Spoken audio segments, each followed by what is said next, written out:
السلام عليكم ورحمة الله وبركاته. نحمده ونصلي على رسوله الكريم. أما بعد، فأعوذ بالله من الشيطان الرجيم.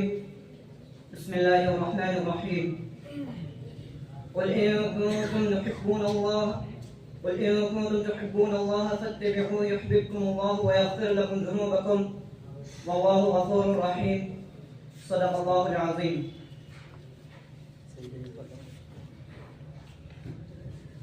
محمد کی اطاعت دین حق کی شرط اول ہے.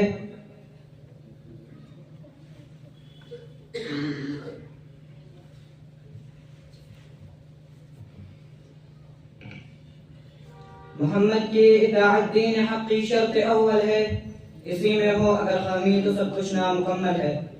محترم حضرات اساتذہ کرام اور انجمن اصلاح اللسان کے اختتامی پروگرام میں تشریف لائے ہوئے مہمانان اعظام اور عزیز ساتھیوں، محبت انسان کی فطرت ہے. وہ اپنی ذات سے محبت رکھتا ہے، اپنی چیزوں سے محبت کرتا ہے. محبت کبھی دینی رشتوں کی بنیاد پر ہوتی ہے، کبھی خونی و خاندانی رشتوں کی بنیاد پر، کبھی احسانات کی وجہ سے ہوتی ہے، کبھی مفادات کے تحت اور کبھی عقیدت کے سبب.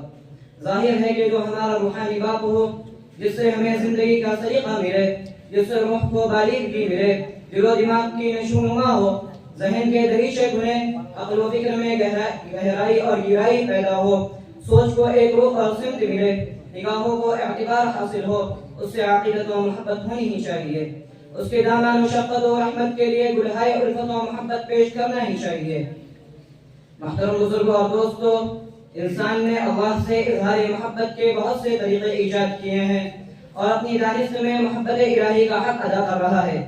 لیکن سوال یہ پیدا ہوتا ہے کہ محبت کا وہ طریقہ جو انسان نے بنایا، برتا، سمجھا اور باور کیا ہے، اور وہ طریقہ جو خود انسانوں کے خالق و مالک نے بتایا اور سمجھایا ہے، کیا دونوں برابر ہو سکتے ہیں؟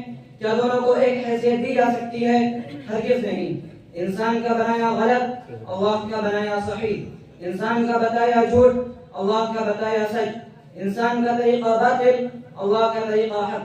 آئیے دیکھیں کہ اللہ تعالیٰ اپنی محبت کے دعویداروں کو کون سا طریقہ بتا رہا ہے اور کس چیز کی دعوت دے رہا ہے. قرآن میں اللہ تبارک و تعالیٰ ارشاد فرماتا ہے: قل إن كنتم تحبون الله فاتبعوني يحببكم الله ويغفر لكم ذنوبكم والله غفور رحيم. آپ صلی اللہ علیہ وسلم فرما دیجئے، اگر تم اللہ سے محبت رکھتے ہو تو میری اتباع کرو. اللہ تعالیٰ تم سے محبت کرے گا اور تمہارے گناہوں کو بخش دے گا. اللہ تعالیٰ بہت بخشنے والا اور رحم کرنے والا ہے. میں اس شعر کے ساتھ اپنی تقریر کو ختم کرتا ہوں. محمد کی اطاعت سے قدم جو بھی ہٹائے گا، کبھی منزل نہ پائے گا، کبھی رستہ نہ پائے گا.